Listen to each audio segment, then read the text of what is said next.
What's up, my comic comrades? Marvel's big 2020 event book Empyre just recently kicked off with two separate but connected Zero issues. One featuring the Avengers and the other featuring the Fantastic Four. So today, we're going to break down both of those issues and set you guys up for Empyre issue 1, which actually drops this week as well. And of course, today's episode is going to contain spoilers for both the Empyre Zero issues that we're going to be covering. I feel like that's a given, but the internet. But before we dive in, we also want to quickly remind you guys that our podcast will be audio only for the next few weeks due to some scheduling disruptions. As for those of you who are already regular listeners and watchers of Variant the podcast, you're aware that we actually skipped a week of the podcast recently due to this pandemic situation that's continued to make things difficult. Combine that with the fact that we're prepping episodes significantly ahead of schedule right now, because sometime in the next month or so, I'll be out for paternity leave because I'm expecting a new baby girl. So we ask for you to bear with us as we sort through this madness, as this has been difficult times for everyone. The video versions of the podcast will be back as soon as possible, but in the meantime, new episodes will continue to be available on all of our podcast platforms. We actually just released a new episode a few days ago where we discussed DC's recent dominance, including the possible return of Michael Keaton as Batman. You can find the link for that right here, as well as in the description. But now it's on to the main event. We have around 60 pages of comic book goodness to sum up for you guys, so let's dive in.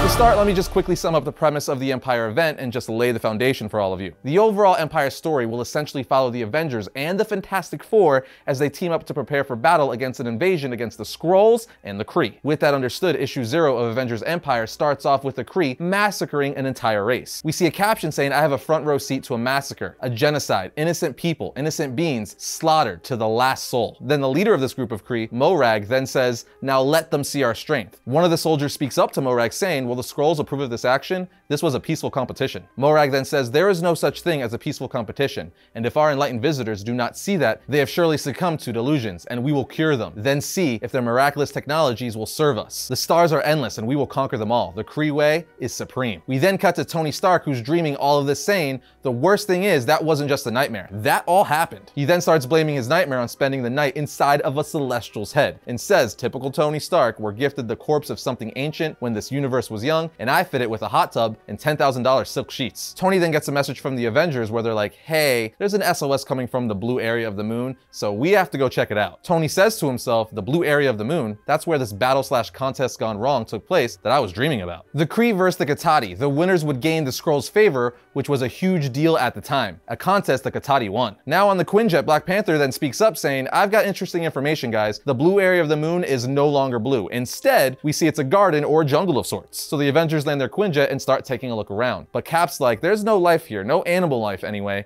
and it's a little too quiet. Something about this seems..." And before he could finish his sentence, a gigantic Kree sentry comes stomping through the jungle. But for some reason, this Kree sentry has some kind of alien creature as a head. Thor says, "I got this, guys," but the sentry blasts him, throwing him on his butt. Captain Marvel then tries her hand at the sentry, but that doesn't work out either. She gets knocked on her butt as well. Then out of nowhere, a green dude with a sword jumps out of the brush and chops off this thing's head, telling the Avengers to attack. Cap says, "You heard the man, let's finish the job." They do so in true Avengers fashion, and then find out the guy who helped them is none other than the Swordsman. For those of you who don't know, the Swordsman is an OG character who trained several of the Avengers, including Hawkeye. He's also one of the earliest members of the Avengers, but he only joined the Avengers to betray them. But with that said, he didn't even have the guts to do that. So in the end, it cost him his life, and he died for the celestial Madonna. At this point, you're asking the obvious question. If he died, what the heck is he doing back? Or more specifically, how is he back? Well, when he died for the celestial Madonna, he became worthy of purification. His dead body was reseated as a Katati. When Stark finds this out, he's like, "My head is spinning. I dreamed about Katati and now this."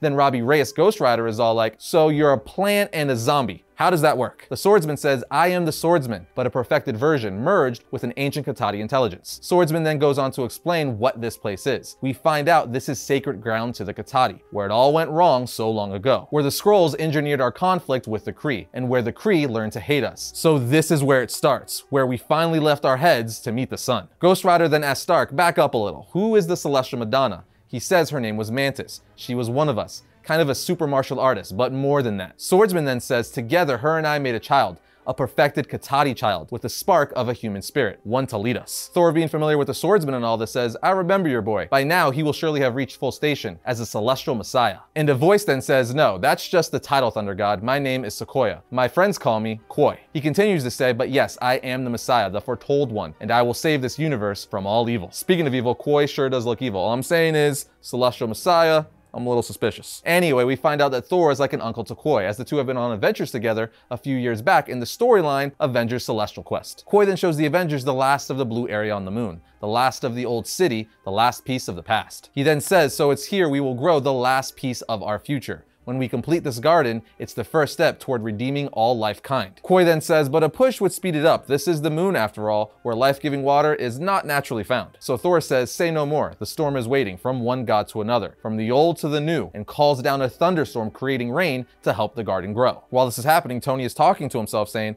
I don't believe in gods, but I believe in Thor as a weather manipulator and as an avenger and a friend, a powerful being from a race of similar beings. But I do believe in what I could see and what I can verify. I just don't have faith. So why does it feel like an anointing, like the first baptism? A little later, they're all eating what Stark calls space hummus around a campfire, and he asks about the thing they fought earlier, the Sentry Hybrid. Koi tells them it's half Kree technology and half Skrull mutation. You're a smart man, Tony. What do you think it means? Captain Marvel then speaks up saying, if you're implying what I think you are, the Kree and the Skrulls have been at war for a millennia. Sometimes it's cooled off, we've seen ceasefires, but they've never been allies. Koi says, until now, until they had someone to ally against, which of course is the Katati. He goes on to tell Captain Marvel the Kree's hatred for us is in their bones. They slaughtered us once. Is it really a surprise they would do it again? They've never forgiven us for our victory, and the Skrulls, as bloodthirsty as they've become, now see us as their great error. They chose pacifists over warriors and paid a dear price. So this is rectifying an ancient mistake. So they have a common cause. And they have a leader to rally behind, a figurehead, a foolish boy easily charmed by talk of unity, easily made to feel special. He calls himself the King of Space, as if there could ever be such a thing, but the true power stands behind the throne. Koi continues to tell the Avengers, even now their fleet approaches to burn this garden down, a propaganda victory to cement their alliance. We will be the burnt offering to the gods of war, and from that will rise the power to make galaxies tremble. Two forces that previously held each other in check will merge fully into one empire, an empire of fire and flame. And that, my friends, is why this event is called Empire. It's kind of like saying the title of a movie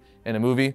It's a little on the nose, but what are you gonna do? Captain Marvel and Black Panther say Alpha Flight could help. This is exactly what Alpha Flight was made for. And Swordsman replies, diplomacy won't save us now, Captain Marvel. Only the Avengers can. Carol then looks at Stark with a look saying, we can't do this. But he gets up saying, it's this simple. We're the Avengers, and there has come a day. A day unlike any other day. An enemy no single hero can withstand. And we know how to deal with that. We stand together, and we stand always. Avengers assemble. As they look at the sky, seeing a fleet of Kree and Skrull ready to destroy the Katati. And on the last panel, we see the Fantastic Four is also flying within this fleet. Now that's the Avengers Empyre Zero issue, which now brings us to the Fantastic Four Empyre Zero issue. The issue starts off with introducing us to a brand new character called the Profiteer. She's the owner of the Casino Cosmico. We find out besides her making her money from the casino's gambling tables and slot machines, she puts on very popular battles that reenact the Kree-Skrull War. She literally owns Kree and Skrull warriors, who she bred since birth to be living vessels of hate. Every cell in their bodies has been coded with their race's entire history of atrocities. And she's saying this to the spectators in the arena saying, name the battle, any conflict, and it's yours to see. Meaning they could vote on what famous battleground they want to see the Kree and Skrull fight on, as their special arena will create it via holograms. We are then taken somewhere in space where we see the Fantastic Four's Fantasticar, or ship, has ran out of gas. So the Human Torch fires off a fire signal saying, that's me, the Human Road Flare. Some alien on a space pirate ship stops saying, yeah, I'll help you for payment. So Sue Storm says, let me see how many credits I have. He tells her, your money is no good. All credits are worthless now throughout the quadrant. We have switched over to a bartering system now. Mr. Fantastic says, that's fascinating. If the Universal Monetary Unit, the credit, has been devalued, then that's going to have devastating effects across the entire galaxy. A cosmic economic meltdown. Anyway, the alien then recognizes the thing from that time he fought with Torgo. Torgo being the incredibly powerful warrior that leads the Hulk Hunters. He says, are you here for the all challengers welcome fight at the Casino Cosmico? Johnny then buds in saying, yep, that's right, and if you give us a ride, we'll give you front row seats. And of course, the alien agrees. We are then taken back to the casino where we see the Profiteer is having her medics and doctors repair her warriors as quickly as possible for the next fight. It's here we also find out who the Profiteer is. She's one of the elders of the universe, and her brother, the previous owner of this casino, is the Grand Master. So that's a massive reveal. For all you collectors out there who spec on first appearances, this is the first appearance of the Profiteer aka Grandmaster's sister. So definitely pick this issue up. It could be worth something down the line if this character becomes really popular or appears in a movie or TV show. You never know is all I'm saying. The Fantastic Four then arrive on the planet where the casino is and head into the arena to get Thing a fight so he could win some money and get them a tank of gas. Reed and Sue then tell their kids, Frank and Val, that they should stay with the ship as it's their most valuable asset and there's no one else they would trust with it. But once their parents leave, Val, being an Omega level mutant, tells Frank, we're gonna sell the car to get a full rack of chips. And then me, being an Omega level genius, will play the mathematical odds at the casino, winning us enough money to buy back the car, get gas, and maybe some rims. Val and Frank then sneak into the casino to start gambling, but Val quickly realizes this wasn't a foolproof plan, as she's not winning nearly as much as she thought she would. Meanwhile, the Fantastic Four find out that the Kree-Skrull war is over, with Mr. Fantastic saying no, they couldn't possibly be at peace, could they? Which is the same revelation the Avengers found out in the Zero issue I talked about earlier, so the pieces are starting to come together. Anyway, while the Thing waits for his fight, he's watching in the audience, and he sees two young kids about to fight, a young Kree boy and a young Skrull girl. So Johnny and the Thing, not being about watching children fight to the death, interfere in the battle. So the Profiteer takes advantage of this by making it seem like this was part of the fight all along. That way she can still make money off of this fight. But Mr. Fantastic realizes something shady is going on and finds the Profiteer. He then confronts her and she says, I am an elder of the universe whose sole ambition is the acquisition of wealth. I need the Kree-Skrull war to continue. It's what you people would call the gold standard of the universe. Long story short, he then gets into a battle with her weaponry, which is pretty advanced as she's also known as the War Profiteer. Elsewhere, Johnny Storm and the Thing are able to stop the fight with the kids by tricking them into teaming up and beating both Johnny and the Thing. Elsewhere, Sue eventually finds both of her kids gambling. Of course, she's not happy about this, but they need gas and their ship back. So she turns invisible and helps them win all the money in the casino by helping them cheat. They literally end up winning so much money, they broke the bank and now they own the Casino Cosmico. So now that they own the casino, Val tells the Profiteer, we're willing to sign it back over to you in exchange for the rights, contracts, and whatever else you have involving those two kids. Frank then says, and our ship and a tank of gas. One of the Profiteer's employees says, anything else? And he says, spinning rims. At which point the Profiteer, with a pissed off face, says, deal. And with that, the Fantastic Four basically adopt these two children. By the way, the Kree boy's name is Joven and the Skrull girl's name is Nakala. And I have a feeling both of these kids are going to become very important for the Empyre storyline. Anyway, as the Fantastic Four are making their way through space, an alarm goes off and the Thing says, geez, I'm getting a zillion red blips over here. Did we just warp into an asteroid field? And Sue Storm replies, boys, those are not asteroids, as they look out at a fleet of Kree and Skrull ships. So the last page of this issue is just the Fantastic Four's perspective of how the Avengers Zero issue ended, which ties both issues and teams together perfectly for Empyre issue 1. And just like that, my comic comrades, you have the Empyre, Avengers, and Fantastic Four Zero issues. As for my thoughts on this, I think we're off to a pretty good start. Obviously, this is all set up, introducing us to what's going on, putting pieces and characters into play, all things that are clearly going to pay off down the line. But nonetheless, it's a very interesting setup to have the Kree and Skrull band together to fight a common enemy. And then having the Fantastic Four and the Avengers team up is great. It's giving me that Stan Lee, Jack Kirby vibe. What I'm saying is we're definitely going to continue covering this series. But as always, we want to know what you guys think. Let us know what you think of these Zero issues and this event in general down in the comment section. And just like that, my comic comrades, that brings today's episode to a close. But if you like today's video, be sure to check out this one right here. And if you like all of our content, be sure to subscribe, comment, and like. It helps us out. But I'll see you guys next time when I talk about all things comics.